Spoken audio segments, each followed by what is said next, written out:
नमस्कार, आप सभी दर्शकों का रिपोर्टर पोस्ट में स्वागत है। और झारखंड कर्मचारी चयन आयोग की ओर से 10 परीक्षाओं का कैलेंडर जारी कर दिया गया है, जिसके बाद राज्य के जो अभ्यर्थी हैं, कुछ अभ्यर्थी खुश हैं और कुछ के अंदर नाराजगी जरूर देखने को मिल रही है। हमारे साथ आज इसको लेकर बात करने के लिए मांडर विधायक शिल्पी नेहा तिर्की जी, हम लोग सीधे इनसे जुड़ते हैं और इनसे जानेंगे।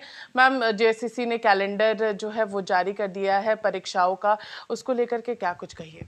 देखिए, बहुत मुझे तो लगता है अच्छी बात है राज्य के लिए कि 10 परीक्षाओं का एक साथ कैलेंडर जारी किया गया है।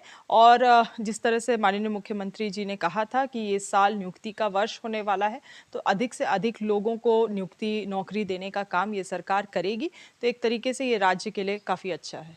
मैम, अभ्यर्थी पिछले दिनों काफ़ी आंदोलन थे, आप देखे होंगे कि कई सारे अभ्यर्थी 60-40 नहीं चलतों के नारे के कारण वो त्रिदिवसीय आंदोलन कर रहे थे।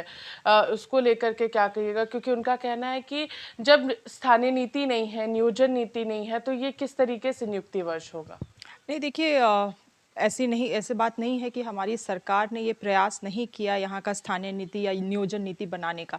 उन्होंने ज़रूर प्रयास किया। हम लोग इसको विधानसभा से भी पारित कराए, सब दलीय जाके हम लोग गवर्नर से भी मिले, मगर किसी तरीके से उसको दाव पेच में फंसाते हुए कैंसिल कर दिया गया। और आज ये कह के नौकरी नहीं देना कि अभी स्थानीय नीति में कन्फर्मेशन नहीं है या नियोजन नीति में कन्फर्मेशन नहीं है, ये सोच के अगर हम लोग नियुक्ति वर्ष नहीं जारी करते हैं तो कोविड के वजह से तो 2-3 साल ऐसे ही चला गया, बाकी का 2 साल भी हमारे कार्यकाल का ऐसे ही चला जाएगा। इसीलिए सरकार ने ये निर्णय लिया है कि हम लोग नियुक्ति जारी करेंगे, कैलेंडर जारी करेंगे और अधिक से अधिक लोगों को झारखंड में नौकरी देने का काम करेंगे। मैम, कैलेंडर जारी हो चुका है, लेकिन जो 2 परीक्षाओं का विज्ञापन निकला, उसमें पीजीटी और लैब असिस्टेंट का जो विज्ञापन निकला था, उसमें 40% ओपन फॉर ऑल साफ तौर पे देखने को मिल रहा है, क्योंकि उसमें लिखा हुआ है कि भारत का नागरिक होना चाहिए। उसमें कहीं पर भी इसका जिक्र नहीं है कि झारखंड का स्थानीय होना चाहिए। इसका विरोध अभ्यर्थी कर रहे हैं। देखिए, कुछ चीज़ों को मैंने अपने तरफ से एक सुझाव बना के सरकार को देने का काम किया था। लगभग 5-6 पॉइंटर्स थे, किस तरह से हम लोग संवैधानिक रूप से जाते हुए, एक संवैधानिक रूट में रहते हुए अधिक से अधिक लोगों को झारखंड में नौकरी दे सकते हैं। ये एक मैंने अपना पर्सनल एक प्रपोजल बना के सरकार को दिया भी था।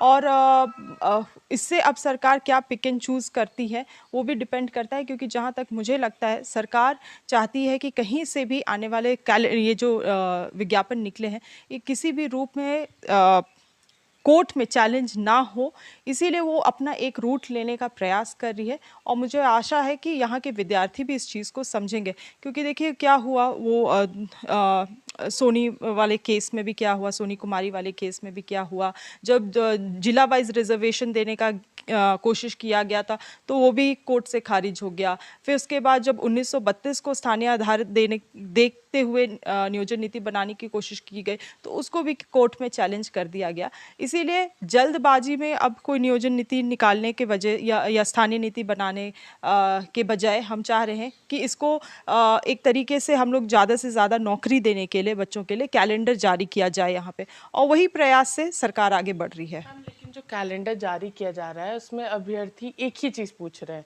कि 60% तो ऑलरेडी रिजर्व्ड है, लेकिन 40% में जो झारखंड के युवा होंगे उसको किस तरीके से सरकार जगह देगी, क्योंकि नीति नहीं है जिसके ज़रिए वो बैरियर लगाएंगे।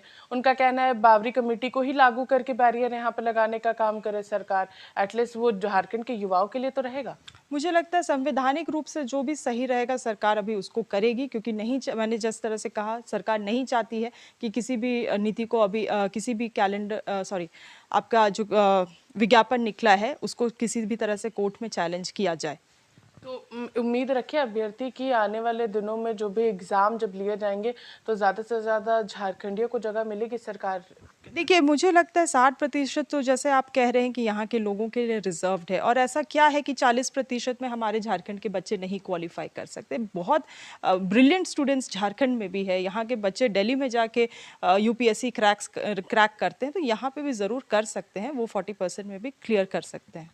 तो 40% में भी झारखंड के युवा क्लियर कर सकते हैं, स्पष्ट रूप से इनका कहना है। और जहां तक बात रही सरकार की क्या नीति रहेगी, नियोजन नीति हो या स्थानीय नीति हो, उसमें जल्दबाजी जो है वो सरकार नहीं करना चाहती है, क्योंकि पिछले बार उसका नतीजा जो है पिछले बार जो नतीजे आए उसके वजह से रोजगार रुक गया। तो इस बार सरकार जो है वो सब कुछ देखते हुए, संवैधानिक रूप से कोर्ट में जाके ना फंसे, इन तमाम चीजों को देखते हुए ही सरकार आगे की पहल जो है वो करेगी। फिलहाल मेरे साथ इतना ही। मैं पूजा, नमस्कार।